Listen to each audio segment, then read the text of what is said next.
مفلسی حصے لطافت کو مٹا دیتی ہے، بشر کو بشر کی اوقات بھلا دیتی ہے۔ آؤ اس ماں کی زبانی بھی کوئی بات سنے، روز بچوں کو جو بھوکا ہی سلا دیتی ہے۔ اپنی عزت کے بھروسے تھی جو مضبوط کھڑی، آخر ایک روز وہ سر اپنا جھکا دیتی ہے۔ اس کے دامن پہ لگے داغ یہی کہتے ہیں، بھوک تہذیب کے آداب مٹا دیتی ہے۔ صدر علی وقار، سردیوں کی ٹھٹھرتی ہوئی رات، منہ لپیٹے ایک مجبور ماں اپنے نومولود بچے کو ایدھی سینٹر کے باہر پڑے جھولے میں ڈال جاتی ہے۔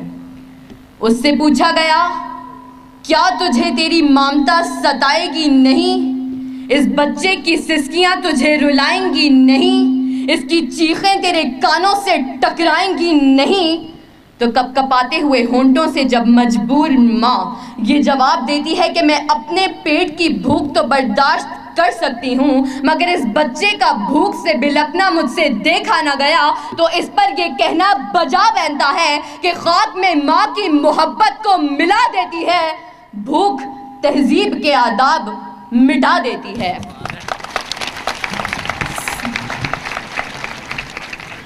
صدر علی وقار، آج اس معزز اور باوقار ایوان میں قائد ایوان نے جو قرارداد پیش کی کہ ہم معاشی نہیں اخلاقی بدحالی کا شکار ہیں، میں اس کی بھرپور مخالفت کرتی ہوں، کیونکہ جس اخلاقی بدحالی کا رونا وہ رو کر گئے، وہ اخلاقیات تو خود معاشیات کی محتاج ہیں۔ قریب ہے کہ مفلسی تمہیں کفر تک لے جائے، اخلاقیات معاشیات کی محتاج ہیں۔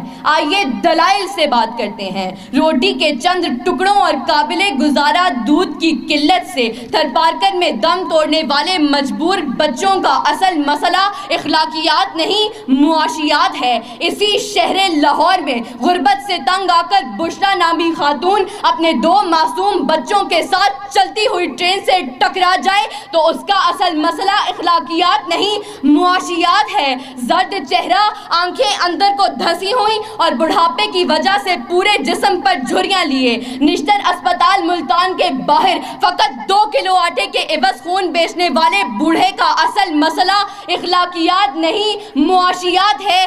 چہرہ بتا رہا تھا کہ مارا ہے بھوک نے، اور لوگ کہہ رہے تھے کہ کچھ کھا کے مر گیا۔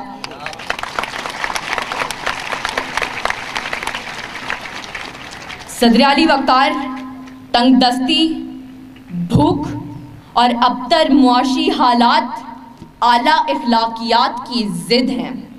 پہلے آپ تو تب ہوتا ہے کہ جب پیٹ کی بھوک اور غم روزگار نہ ہو۔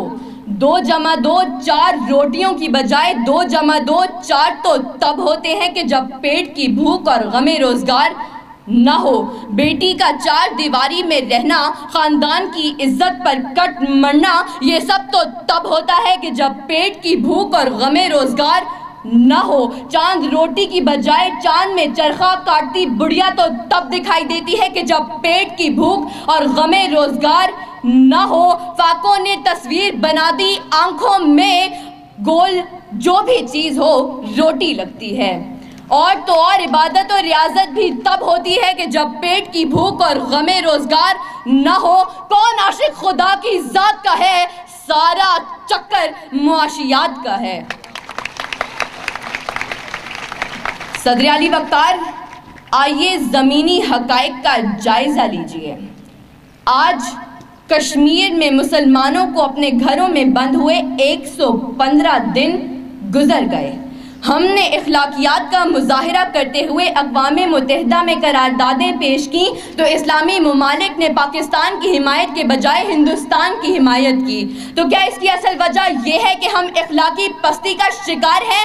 نہیں صدر علی وقار، ہرگز نہیں، بلکہ اصل وجہ تو یہ ہے کہ ہم معاشی طور پر کمزور ہیں۔ اس کمزوری کا علاج بھارت کی عالمی معیشت ہے۔ ہمیں یہ بات تسلیم کرنی ہوگی کہ ہم اخلاقی نہیں بلکہ معاشی بدحالی کا شکار ہیں، کیونکہ یہ اخلاقیات تو خود معاشیات کی محتاج ہیں۔ صدر علی وقار، میرے ان تمام دلائل کے باوجود اگر اب بھی کوئی یہ یقین رکھتا ہے اور بازد ہے کہ ہم معاشی نہیں بلکہ اخلاقی بدحالی کا شکار ہیں، تو اس سے بس ایک ہی سوال کرتے ہوئے میں اجازت چاہوں گی کہ وہ جس کا ایک ہی بچہ ہو بھوکا 8 پہروں سے، بتاؤ اہل دانش تم وہ گندم لے کہ تختی لے۔ شکریہ۔